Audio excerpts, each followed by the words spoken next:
Let me take you back to a moment that really tested my self-respect. A male leader in a meeting called me the most awful name in front of everyone, including my boss. What was my reaction? I stood up, I closed my laptop, and I walked out. But what happened next taught me a powerful lesson about poor leadership, standing your ground, and reclaiming your power. This really matters because dominant male energy is something that so many women face in the workplace. And today I'm going to show you how to handle it with confidence while staying true to yourself. And by the way, if this topic resonates, I'm going to be diving much deeper into this in my Sunday night newsletter, where I'm going to be sharing 3 powerful mantras that you can use to prepare yourself for this challenging energy at work. All you've got to do is head over to lucygernon.com/newsletter to sign up, and it is totally free. Hi there, and welcome back to the 360 Leadership Podcast. I am your host, Lucy Gernon, and today we are going to be diving into a topic that is very, very close to my heart. It brings up a lot of trauma, but we're all good, and I'm going to get into the story with you today. If this episode resonates with you, I would love to invite you to sign up for my newsletter, because we've changed things up in 2025, and every single Sunday we are sending out a very special Sunday night newsletter designed to empower you for the week ahead. We are going to be releasing the podcast, talking about the podcast that day, and diving in a lot deeper with 3 mantras that you can use to prepare yourself for any challenging situation at work. So if you're not already on my newsletter, please head over to lucygernon.com/newsletter. Very, very simple. And I look forward to hearing your feedback. So today we're going to be talking about this topic, all about this topic of dealing with dominant male energy in the workplace. And the reason I know that's important for many of my listeners is because a lot of you guys work in STEM, in financial services, and in industries that are really male dominated. And the higher up the ladder you go, right, the less women that are there, and the more sometimes you can doubt yourself, you can kind of lack assertiveness, or you can go the other extreme and be too assertive and too dominant. So it's like you can't win. But today I want to hopefully bust all of that for you and support you. So let me just set the scene for a second.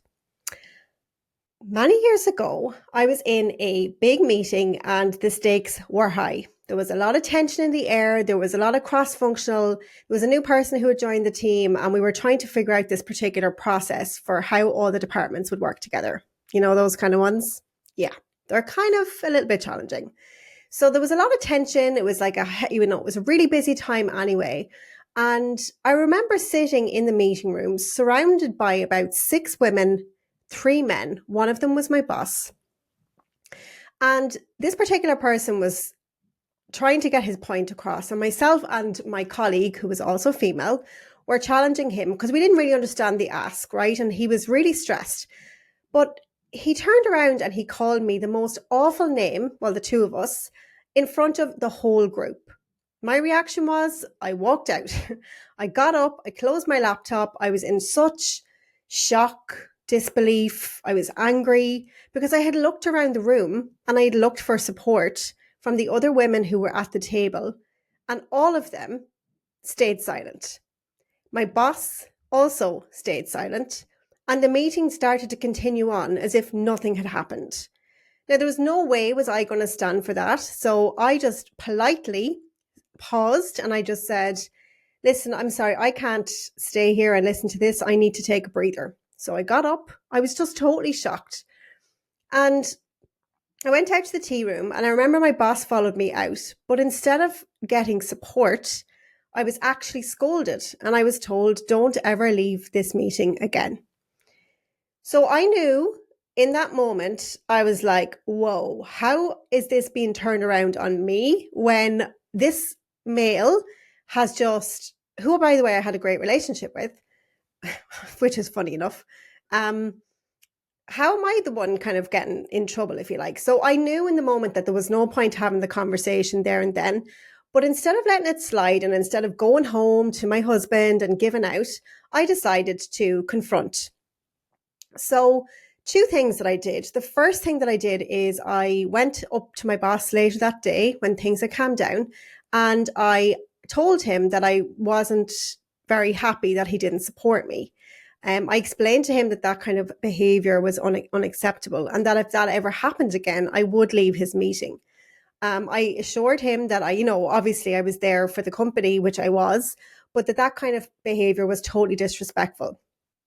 Now, because I confronted my boss about this kind of calmly and firmly, he knew I wasn't somebody that could be dismissed. I stood my ground in that moment. And as for the male, I let him be. I wasn't going to go to him, but I'm also the kind of person, guys, and if you're multitasking, please come back to me.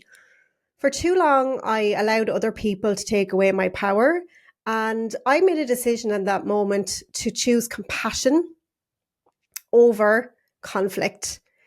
I knew that this male leader was under serious pressure, and of course then the whole the whole company kind of knew, well, our department, everybody knew what was kind of happening, and I had heard that he was under a lot of pressure. So the next day he sent me a message and he asked me to meet him. I went over and I met him, and he broke down. He broke down and told me he was under so much pressure. He apologized and I forgave him. Now, my female colleague counterpart didn't forgive him, and that's her choice. But for me, I always choose compassion, because at the end of the day, the only person that suffers when you hold resentment or a grudge against somebody at work is you. Because every time you see that person, it's going to bring up anger in you. It's going to take your focus away from what you're trying to achieve. And ultimately, it takes away your personal power. So I choose to let it go. So I suppose the key takeaway from that story is sometimes people are going through stuff, and I believe that you absolutely set boundaries, you absolutely stand your ground, but please try some compassion for the other person. I had a client there in 360 Leaders Club recently, and it comes up quite a lot actually with people who are trying to handle challenging dominant energy at work. And this particular person, she was really, I'm not going to say upset, but frustrated by this person, so much so that I could tell it was really taken away from her performance. It was damaging her brand. It was damaging, I suppose, how she was being viewed by those other stakeholders. So we worked together on, I suppose, how to shift her mindset, how to really step into leadership, because leaders don't allow that shit to affect them as much, right? You've just got to let it go. And what she realized is that she was actually allowing that person to take away her power, and she chose peace instead of that. So I just wanted to set the scene with the story. And if you are going through anything like that, I want you to remember you always have a choice. So now let's shift to, what does dominant male energy even look like? Now, I want to preface this with, when I say dominant male energy, this does not mean men. Now, if you're multitasking, come back to me. The men get a bit of a hard rap, right? And I'm very pro men. I'm very pro equality. I'm very pro everybody. Every human on this earth, in my opinion, has the right to fulfill their potential. We only get one shot. So it's not about men versus women. It is about understanding energies. And whether you're male or whether you're female, we all have male and female energy within us. So feminine energy tends to be more nurturing, more compassionate, more understanding, more kind, more collaborative. That's all very feminine energy. Whereas dominant male energy is more can be quite confrontational, can be strong. But then the negatives of that would be, you might be being interrupted, people talking over you, dismissing your ideas, undermining your authority. So why does this even happen? First of all, with women who do it, it all goes back to childhood, and it all goes back to conditioning, right? It's a survival mechanism, guys. It's a survival mechanism.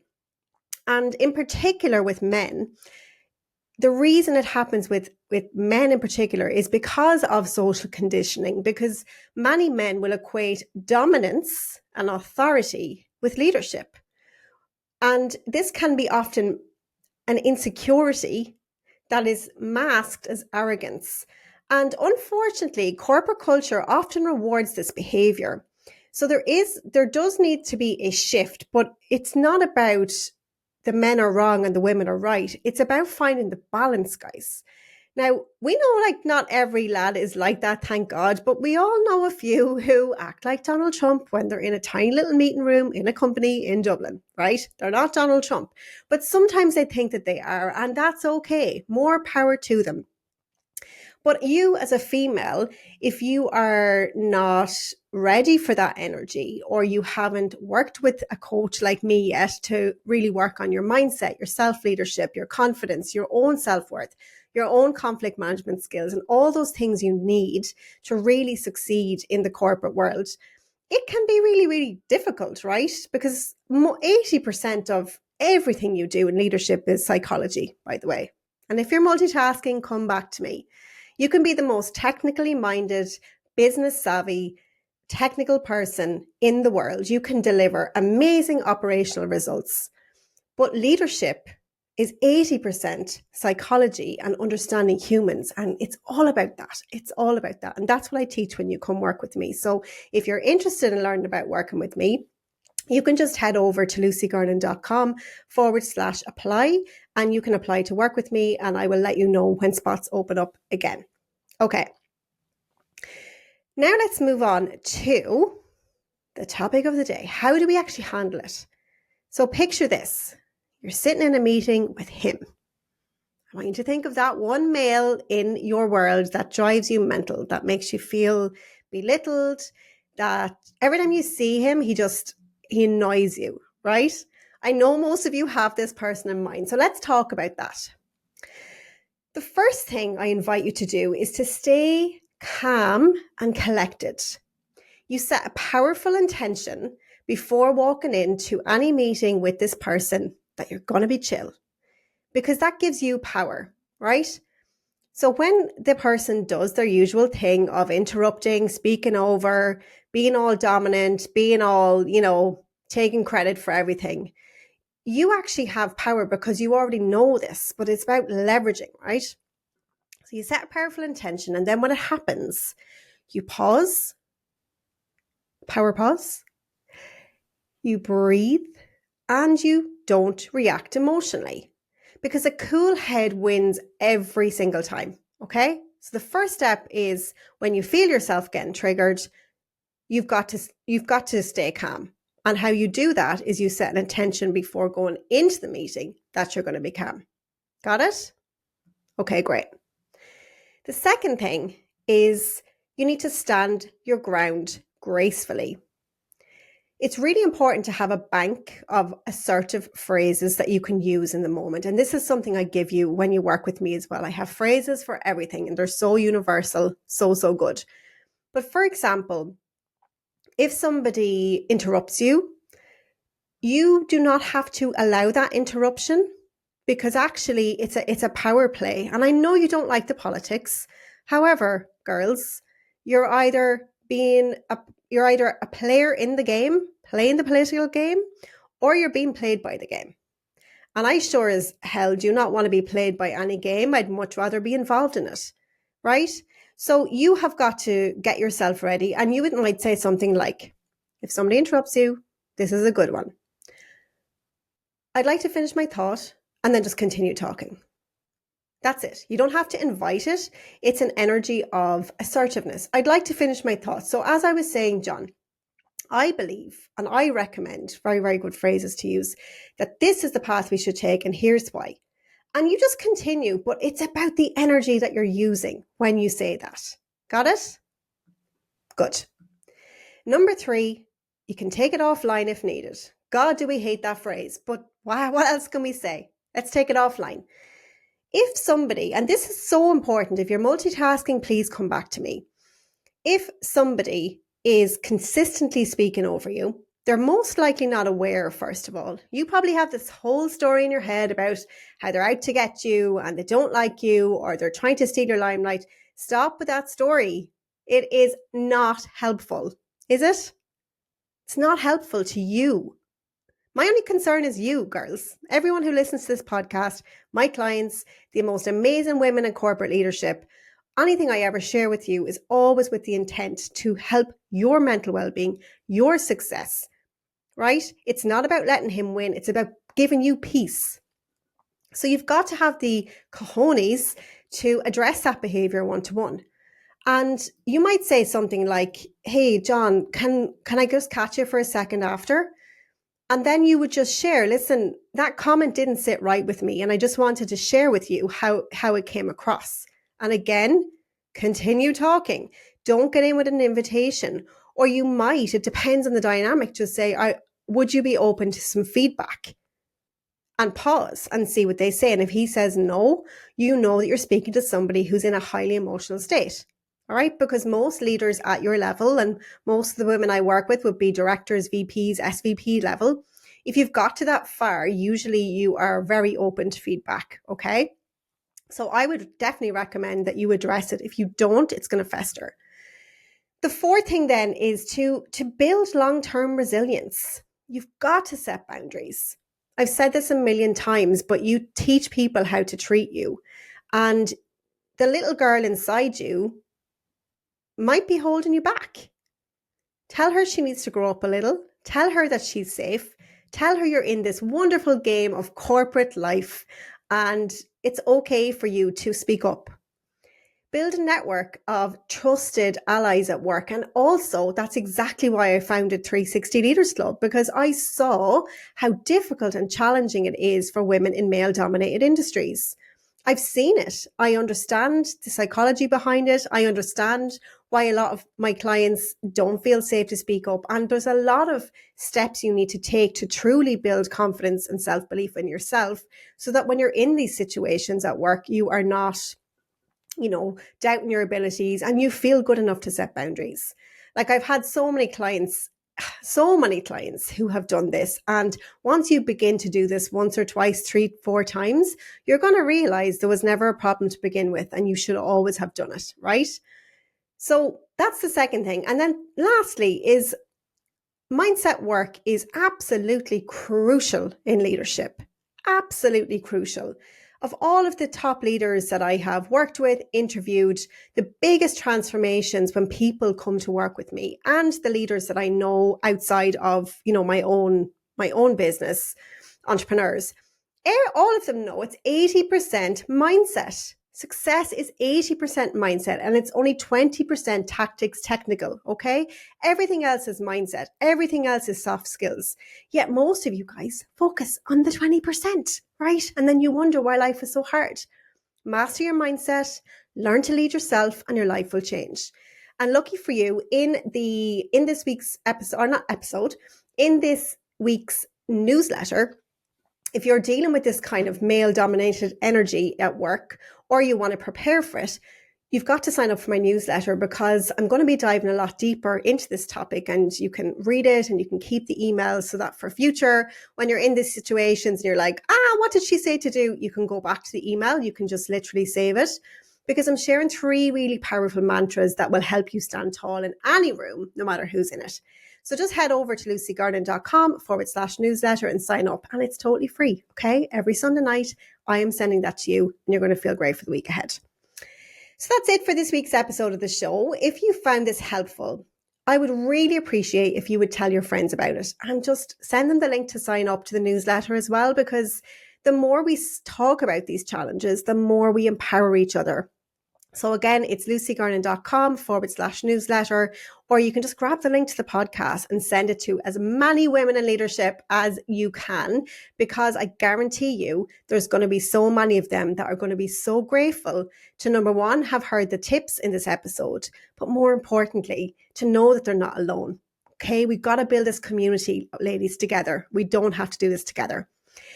So just as a final wrap up, I shared with you at the start about the meeting with those men, my old boss and a colleague. And what I really learned about myself that day is that I'm not a girl who is afraid to stand up for myself.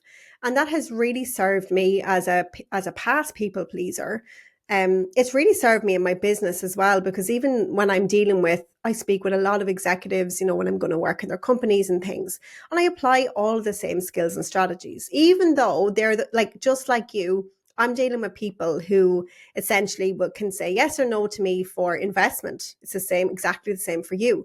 But I don't go in with an energy of, oh my gosh, I can't do anything with these people, or I'm afraid. Absolutely not, right?